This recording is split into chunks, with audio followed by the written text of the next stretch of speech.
شعیب علیہ السلام اللہ کے نبی ہیں۔ قرآن کریم کی کئی صورتوں میں آپ کا تذکرہ آیا ہے۔ آپ علیہ السلام کا سلسلہ نسب حضرت ابراہیم علیہ السلام کے بیٹے مدین سے جا ملتا ہے۔ اللہ تعالیٰ نے آپ علیہ السلام کو اصحاب مدین اور اصحاب احکا کا نبی بنا کر بھیجا تھا، جو کہ قوم شعیب کہلاتی ہے۔ حضرت شعیب علیہ السلام اللہ کے نبی اور حضرت موسیٰ علیہ السلام کے سسر تھے۔ پروردگار نے قوم مدین کے لیے حضرت شعیب علیہ السلام کو پیغمبر بنا کے بھیجا۔ وہ قوم کافر قوم تھی۔ وہ قوم بت پرستی اور شرک جیسے گناہوں میں مبتلا تھی۔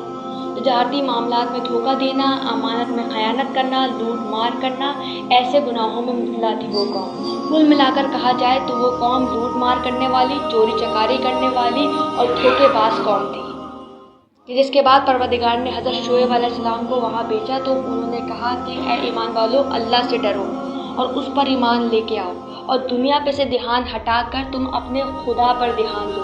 تو جس پر لوگوں نے کہا کہ تم چاہتے ہو کہ ہم اپنے بزرگوں کے مذہب کو چھوڑ کے تمہارے خدا کی عبادت کریں، تم چاہتے ہو کہ ہم ایمانداری سے پیسہ کمائیں، تم چاہتے ہو کہ ہم امانتوں میں خیانت نہ کریں۔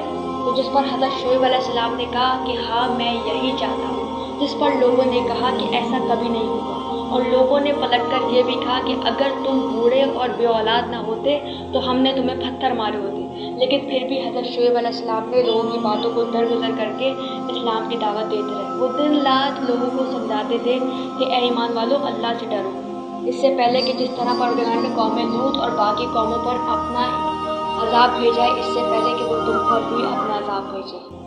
لیکن جو بعض لوگ تھے جو اللہ پر ایمان لے کے نہیں آئے تھے، وہ لوگ حضرت شعیب علیہ السلام سے پریشان ہو کر ان لوگوں نے حضرت شعیب علیہ السلام کو شہر مدین سے باہر نکال دیا۔ جس کے بعد حضرت شعیب علیہ السلام کا لوگوں پہ سے بھروسہ اٹھ گیا، اور پھر انہوں نے اللہ سے رجوع کیا، اور پھر ان کی دعا بھی قبول ہو گئی، اور پھر وہ وقت قریب آ گیا جو سزا کا وقت تھا۔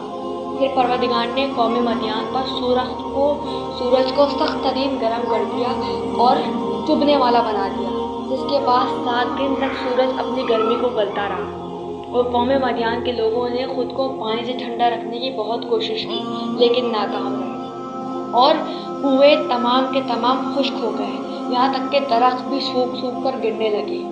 اور پھر 7 دن بعد پروردگار نے قوم مدین شہر کے آسمان پہ ایک بڑا اور ایک کالا چمکدار بادل بھیجا، جسے دیکھ کے تمام لوگ گھروں سے باہر آ گئے کہ اب بارش ہوگی اور ہم سب کی گرمیاں دور ہو جائیں گی۔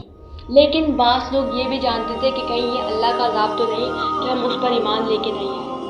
اور جب وہ تمام لوگ اس بادل کے نیچے اکٹھا ہوئے تو جب بادل برسنے لگے تو اس بادل نے پانی کی جگہ آگ کے شعلوں کی بارش ہوئی، اور پھر بجلی کی کڑکنے کی آواز سے زمین بھی ہلنے لگی، جس کے بعد ایک لوگ گرنے لگے، اور پھر آگ کے شعلوں کی وجہ سے تمام لوگ جل کے راکھ ہو گئے۔ تو جب حضرت شعیب علیہ السلام واپسی اس شہر میں آئے تو انہوں نے کہا کہ مجھے ان لوگوں کا بالکل بھی افسوس نہیں کہ ان پہ جو عذاب پڑا، کیونکہ یہ لوگ اللہ کے خلاف جنگ لڑ رہے تھے۔